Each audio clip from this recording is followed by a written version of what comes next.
travaux,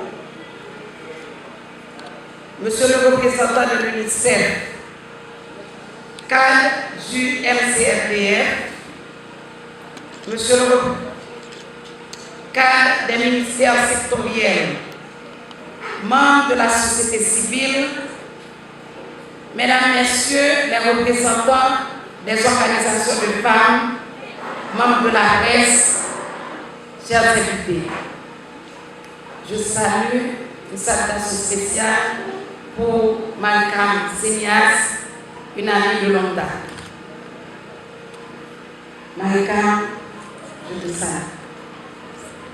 C'est dans la poursuite inlassable de la voie pouvant conduire à l'émancipation effective de la femme haïtienne que nous nous retrouvons ici ce matin dans les Nippes, l'une des régions les plus productives du pays, pour lancer le deuxième plan national de lutte contre la violence faite aux femmes et aux filles en Haïti. C'est là un grand défi que le MCFDF associé à la concertation nationale et les organisations féminines entendent relever afin de parvenir à l'élimination de ce grand fléau qui constitue un réel handicap à l'autonomisation de la femme haïtienne et sa participation véritable dans toutes les sphères d'activité nationale. En effet, il est indispensable de continuer à lutter contre les actes de violence souvent irrémédiables exercés contre les femmes et les filles et dont les conséquences se répercutent non seulement sur elles, mais également sur leur famille et la société en général.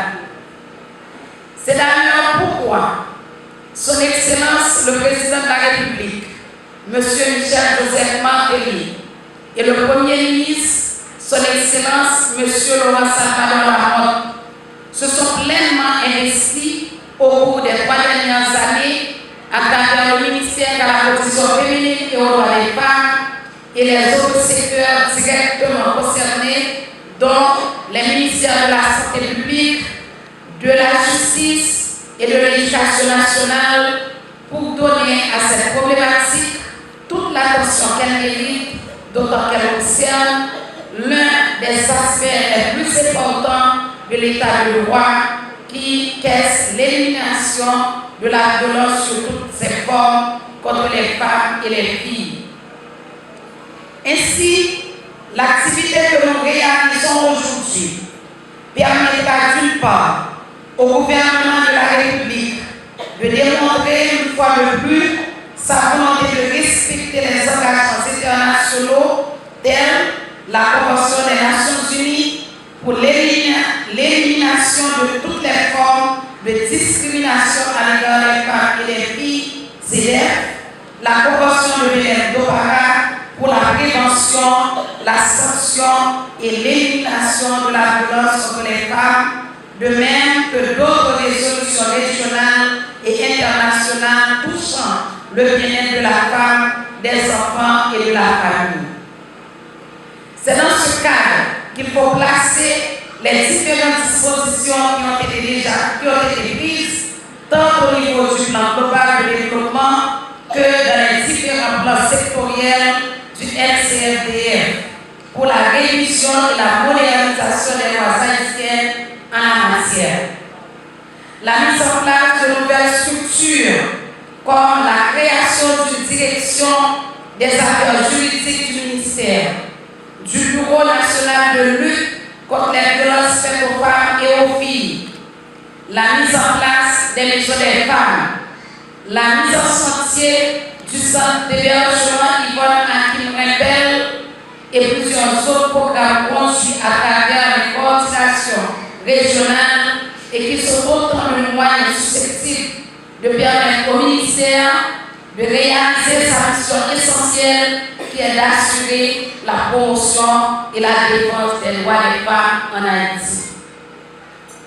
Vous comprendrez dès lors pourquoi le MCFDF se réjouit de pouvoir, en cette circonstance, présenter une synthèse des actions qui ont été conduites dans le cadre de l'exécution du projet conjoint Violence faite aux femmes et la santé de la reproduction conduit avec succès dans les nuits grâce au support de l'UNICEF et les autres partenaires engagés dans cette bataille.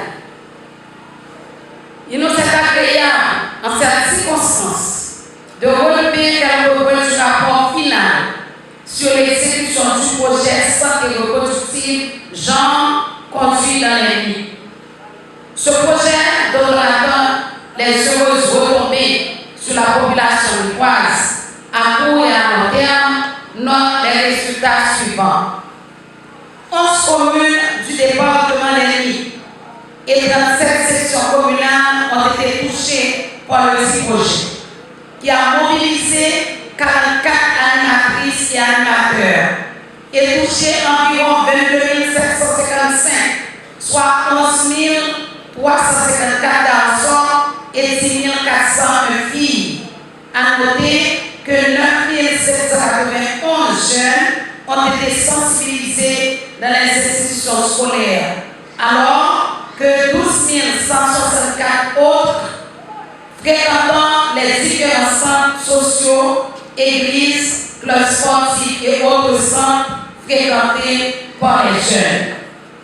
De plus, un total de 1204 moyens ont été formés en genre et santé reproductive. Ce programme a permis la mise en place de réseaux mixtes multisectoriels à travers les différentes communes. Nous dirons pour nous résumer que la population lilloise a positivement réagi à ce programme et que les femmes en particulier sont à présent mieux sensibilisées sur cette épineuse mission. En termes de perspective, elles sont fort prometteuses et permettent un engagement de plus en plus ferme de la part de la population. Un tel rapport, mesdames et messieurs, constitue un motif d'encouragement pour le ministère et pour tous ici présents qui sont engagés dans les efforts à poursuivre à travers tout le pays pour intégrer le grand principe du respect des droits humains dans nos mœurs.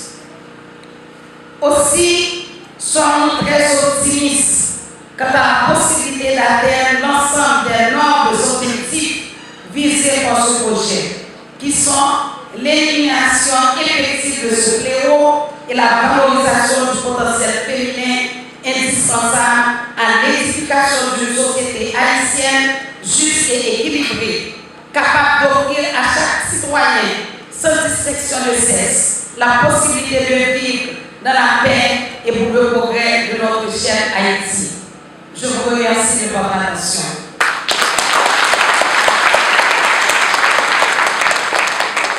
Après l'interdiction, nous toujours ça en créole pour protéger les femmes, surtout les parler de violence. Et moi-même, je salue la population féminine là. Je salue l'organisation femmes. Parce que je toujours dit, si l'organisation femmes n'a pas existé, violence t'a taillé là en pile dans le pays d'Haïti. Tout côté. Et pour nous remercier les partenaires techniques et financiers, ministère de la Condition féminine, qui est le ministère là autour de violence qui travaille avec le ministère dans tout le pays sur question de violence avec ce corps avec Tiki. Moi-même, longtemps, je n'ai pas minimiser parce que les très jeunes, ça sont témoignages de ma bannou, les plus jeunes. Et ça te fait réfléchir en pile, ça te fait vivre, ça te fait ouais. Avant que moi-même te dise, je ne vais pas me marier parce que je vais vivre de l'histoire qui est vraiment triste. On l'a, c'est qu'on a loué au caille dans le même attendement. Alors, comme dit, caille, c'est quand on caille, il y a deux cailles. Caille devant et puis on l'autre caille derrière. Dans la caille derrière, pour te lever, les relevés nous connaissent des histoires vraiment terribles. Premièrement, madame avec une question pour donc un peu avec des bons petits monde et puis des gens qui étaient dans le ventre. Alors, comme dit, monsieur Akin était un petit genre de zone en pile, pas